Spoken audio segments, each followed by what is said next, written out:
तो नमस्कार दोस्तों, राधे राधे। मेरे ब्लॉग चैनल में फिर से आपका बहुत बहुत स्वागत है। आई होप आप सब अच्छे होंगे और बहुत ही अच्छे होंगे। मैं आशा करती हूँ कि आप बहुत ही अच्छी रहें। तो दोस्तों, आज मैं बात करने वाली हूँ बहुत दिन से नहीं, 3-4 दिन से मैं ये न्यूज़ सुन रही हूँ, उसके विषय में आपसे बात करना चाहती हूँ। देखिए, अपनी जो बात है वो रखना भी कोई दिक्कत की बात नहीं है।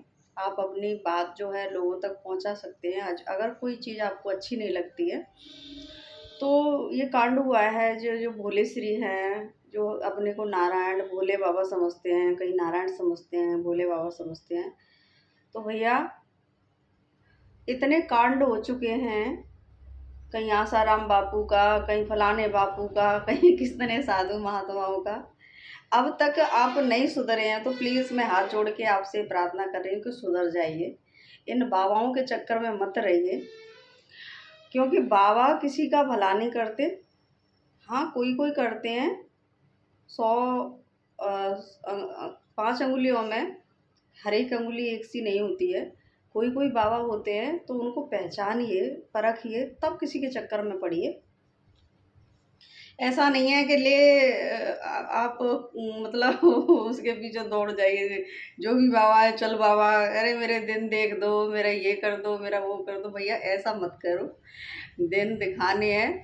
दिन तो अपने आप पता लग जाते हैं। अपनी परेशानी खुद ही इंसान को पता लग जाती है कि हम कैसे हम हमारे ऊपर कैसे दिन चल रहे हैं, कैसी फीलिंग हो रही है, क्या नहीं हो रहा है। ये सब हमें घर बैठे ही पता लगते रहते हैं, क्योंकि जब भी कोई परेशानी आती है तो हमारे समझ लो कि हमारे ऊपर कुछ परेशानियाँ, हमारे ग्रह वगैरह हैं, हमारे जो कर्म हैं, वही हमें दोबारा हमको लौटा के वो चीज़ दे रहे हैं। और अगर अच्छाई, मान लो हमारे जो दिन हैं वो अच्छे चल रहे हैं, तो समझ लो कि हमारे जो पीछे किए हुए कर्म हैं, तो वो हमें दोबारा अच्छा लौटा रहे हैं दोस्तों। तो ऐसे करके हमें अपने अच्छे और बुरे दिन का ऐसे पता लग जाता है। और दुख सुख तो ज़िंदगी में आता रहता है, क्योंकि नाम ज़िंदगी का यही है, दुख और सुख से ही। अगर दुख और सुख नहीं होगा तो हम ज़िंदगी के बारे में, हम ज़िंदगी के पहलू को कैसे समझेंगे। अगर दुख नहीं है तो हम सुख को नहीं समझ सकते, सुख नहीं है तो हम दुख को कैसे समझ सकते हैं। तो अगर दुख और सुख से ही ज़िंदगी बनी पड़ी है, तो दोस्तों ऐसे ना करें। बाबाओं के चक्कर में मत फंसें, मत फंसें। क्योंकि मैं 25 साल से थोड़ा सा कम है। एक बार मेरे भैया लगते हैं, वो मेरे को लेके गए थे विश्वहरि के, जहाँ समागम हो रहा था हमारे बाह में। तो मैं वहाँ पे गई थी, तो भैया वहाँ पे बड़ा मैंने विचित्र सी एक लीला देखी उनकी। वो तो स्टेज से उतरे और एक लेडीज़ की ऐसे पकड़ के उनको, और वो ऐसे लोटक पीटा होते हुए ऐसे घूमते रहे। और बाद में मतलब उनका कहना ये था कि ये मेरे को मन ही मन 3 दिन से ऐसे बोल रही थी कि मेरे को कृष्ण रूप में आप प्राप्त हो जाइए। तो मैं इनकी मनोदशा को भाप के इनसे जो मतलब वो है हक किया है इन्होंने, मतलब ऐसे ऐसे अ, मिलन उनका हुआ। तो भैया ये मुझे थोड़ा-सा बड़ा पसंद नहीं आया, क्योंकि भई मैं एक भारतीय नारी हूँ, अपने आदमी को छोड़ के किसी का स्पर्श तक मुझे बड़ा विचित्र सा लगता है। मेरे हस्बैंड समझ लो 12 महीने, कभी-कभी 1 साल के बाद आते हैं। क्या मजाल है कि मैंने अभी तक किसी पुरुष को आँख भर के नहीं देखा। हाँ, जो भाई है उसको भाई, भैया है भैया, जो भी है उसको उसी के आधार पे मैंने उसको चुनौती, उसको सॉरी उसको मैंने उसको संबोधन किया है। ऐसा नहीं है कि हर एक को सैया बनाते फिरो। ऐसा नहीं है मेरे। और मेरे को जो भी है वो एक रास्ते पे चलाने वाला, तो वो सिर्फ ईश्वर है। तो दोस्तों, चलाने वाला ईश्वर होता है। और अपने को देखो, अपना घर संसार छोड़ के किसी बाबा के चक्कर में जाना बिल्कुल ही गलत है। हमारे यहाँ से भी पास पड़ोस से कोई औरतें जाती थी सत्संग में, ये विश्वहरि के में ही।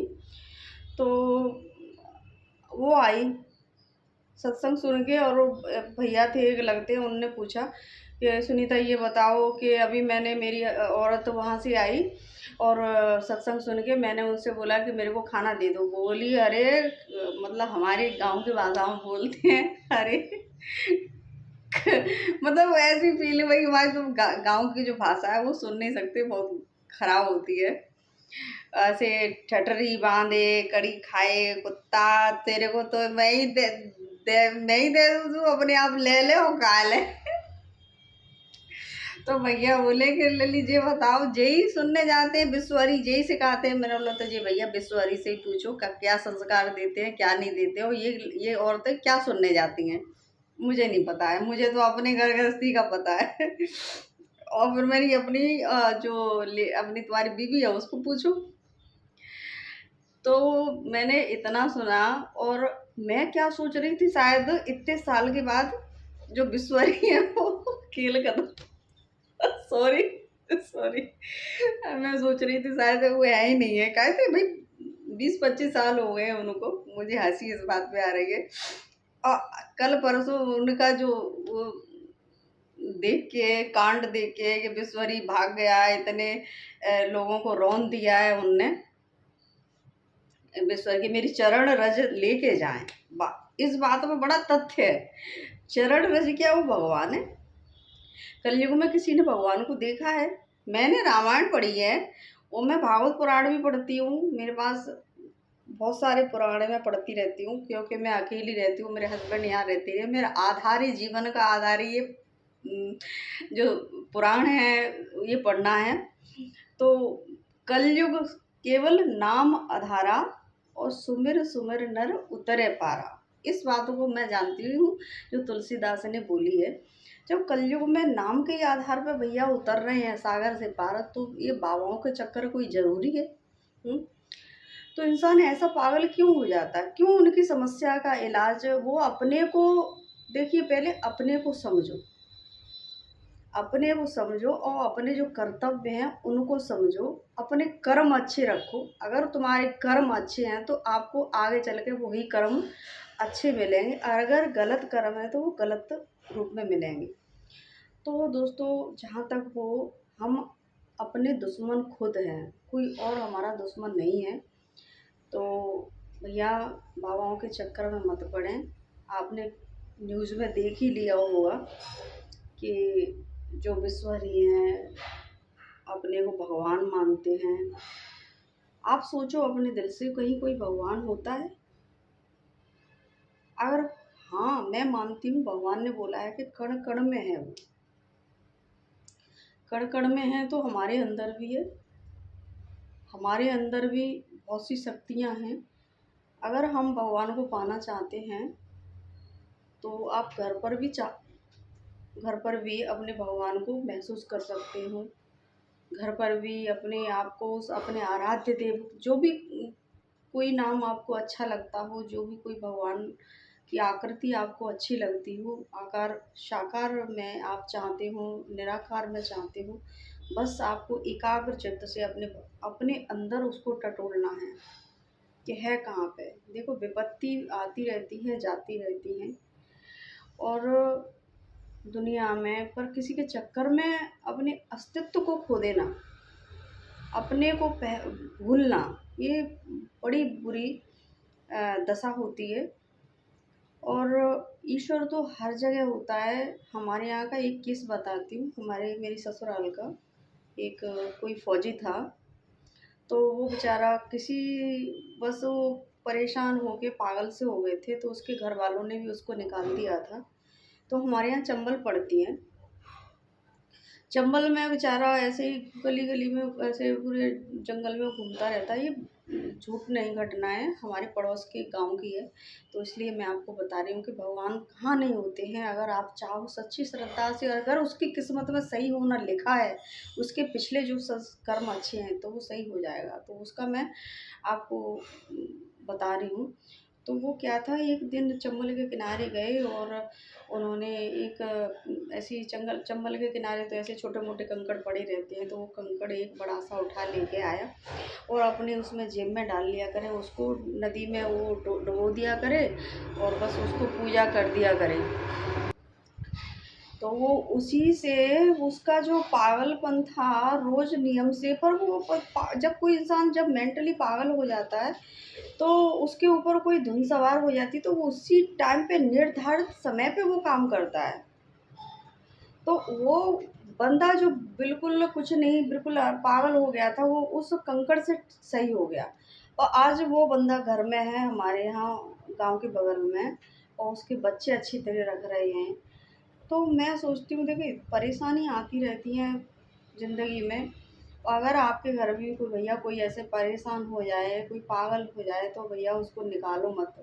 भाई उसकी किस्मत ऐसी है कि वो ऐसे परेशानी से जूझ रहा है। अगर आप उसमें भी वो अपने पति हो, भैया हो, कोई भी हो, उसको निकाल देंगे तो ये बहुत बड़ा अपराध है। और मैं तो ये कहूँगी कि मैं ये कहूँगी कि मेरे ऊपर भी इतनी परेशानी आई कि मेरे हस्बैंड घर पे नहीं रहते थे, और हमारा जो घर है और यहाँ पे एक पुलिया पड़ती है। जो घर है हमारा बिल्कुल पुलिया के किनारे है। जब लिया था ये हमने प्लॉट, तो इस प्लॉट में बड़ी ही ज़्यादा थी, बहुत ज़्यादा। आखिर मैं ऐसे बातों को नहीं मानती हूँ खैर, पर उस चीज़ को जब मैंने महसूस किया, उस चीज़ को मैंने जिया, तो मैंने जाना कि हाँ, कोई ऐसी परेशानी ज़्यादा होती है, भूत प्रेत होते हैं। तो वो चीज़ मैं कइयों जगह होके आई, कहीं ठीक नहीं हुई, कहीं भी ठीक नहीं हुई। और आखिर ठीक हुई। प्रेमानंद महाराज जी जो हैं, उनको बहुत बहुत नमस्कार हैं। तो उनकी आज मुझे एक बात अच्छी लग रही है कि बोल रहे थे कि नाम की सब महिमा है, वो वास्तव में नाम की महिमा है। तो भैया नाम में से जुड़ जाइए और भगवान को सच्चे हृदय से मानिए, तो आपकी सब परेशानी घर बैठे ही ख़त्म हो जाएगी। बस आप विश्वास करके देखिए। मेरे पास इतनी परेशानियां थीं, और मैं हर परेशानी से उबर जाती हूँ, क्योंकि मेरे गोविंद साथ है। मैं अपने कान्हा जी को बहुत ज़्यादा चाहती हूँ। वैसे भगवान सब एक होते हैं, मुझे भोले में भी भोले शंकर में भी अपने कृष्ण नज़र आते हैं, मुझे मैया में भी अपने कृष्ण नज़र आते हैं, और मुझे सब दुनिया में अपने कृष्ण नज़र आते हैं। दोस्तों बस आपका ध्येय जिस दिन एक हो जाएगा, आप उस दिन बिल्कुल सही हो जाएंगे। और दोस्तों भैया मैं आपसे फिर से कह रही हूँ एक बार, बाबाओं के चक्कर में नहीं फंसे, नहीं फंसे, नहीं फंसे। ये बाबा जो लोग हैं वो कहीं का नहीं छोड़ते हैं। और बाबा के चक्कर में, हर एक बाबाओं के चक्कर में ना पड़े। ये जो सत्संग कर रहे हैं, कहीं कुछ कर रहे हैं, भैया बड़ी बुरी आदत है। ये सुधारो। अपने घर, अपने स्वर्ग जैसे घर को छोड़ के कहीं मत जाओ। अपना गृहस्थ धर्म अच्छे से निभाओ, वही आपका सत्संग है, वही आपका सब कुछ है। हाँ, अगर आपको थोड़ा सा टाइम मिलता है तो आप चाहे जो कुछ भी करिए, कुछ भी करिए, भगवान नाम जप करिए। और सबसे मैं ये कहती हूँ, अगर कोई किताब है, कोई पुराण है, रामायण है, तो अपने जीवन में उसको उतारिए। उसको पढ़ेंगे तो आपका दिमाग, मन सब शांत हो जाएगा। तो उसको पढ़ने से आपको ये तो नज़र आएगा कि भगवान कहाँ नहीं है। अगर हम वो चीज़ नहीं पढ़ेंगे तो हमको कुछ पता नहीं पड़ेगा। तो किताबों का ज्ञान भी होना ज़रूरी है। हाँ, सत्संग का भी ज्ञान ज़रूरी है। मैं अभी हर एक को सुनती हूँ। राजेंद्र एक थे, वो क्या राजेश्वरानंद जी महाराज थे, वो ख़त्म हो गए। उनको भी मैं सुनती थी। उनकी जो कथा थी वो मुझे बहुत अच्छी लगती थी। आज इस दुनिया में वो नहीं है, वो मुझे अच्छे लगते। यूट्यूब पे मैंने सुना है उनको। और अभी मैं प्रेमानंद जी महाराज जी के जो प्रवचन है उनको सुनती हूँ, तो मुझे बड़ा अच्छा लगता है। वो जो बात है, वो सो की सो बात है, वही कहते हैं। तो दोस्तों कहीं जाने की ज़रूरत नहीं। आजकल तो नेट है, नेट की दुनिया है। आप घर बैठे सब कुछ सुन सकते हैं। और जब बुलाना होगा, भगवान को मिलाना होगा, तो मिल जाएंगे, ज़्यादा नहीं। तो देखो, अपना भला बुरा सोच कर के कोई कदम उठाएं। और दोस्तों मैं तो इसी के साथ कहती हूँ, देखिए ये जो विश्वहरि वगैरह है, ये कोई भगवान नहीं है। और जो भगवान कहते हैं अपने को, वो भी घोर अपराध कर रहे हैं भगवान के प्रति। क्योंकि भगवान तो एक होता है, हर एक कोई भगवान हो गया, तो भगवान की उसका इतना अपमान मत करो कि आपको पछताना पड़े। ईश्वर सिर्फ एक होता है। अब मैं बोलूँ कि मैं भगवान हूँ, मैं भगवान नहीं हो सकती। हाँ, भगवान का कुछ अंश मेरे अंदर है। मैं अपने कर्म सुधार के कुछ अंश उस अंश को अच्छा कर सकती हूँ। तो दोस्तों, बस मेरी यही आशा है कि मैं अंत में यही फिर करूँगी कि आप भगवान को छोड़ के आप लोगों के चक्कर में मत पड़ो। आप चाहे किसी को भी मानो, बस श्रद्धा से मानो, भगवान आपके अंदर है। आप उसको, आपके घर में ही आपके सास ससुर हैं, आपका पति है, आपसे आपके जो बड़े हैं उनका आदर करिए, बढ़िया उनसे अच्छे से बोलिए। बस इसी के साथ अपनी वाणी को विराम देती हूँ। नमस्कार। और फिर मैं अच्छे से थॉट लेकर फिर आपसे मिलूँगी। तब तक के लिए नमस्कार, राधे राधे, बाय बाय।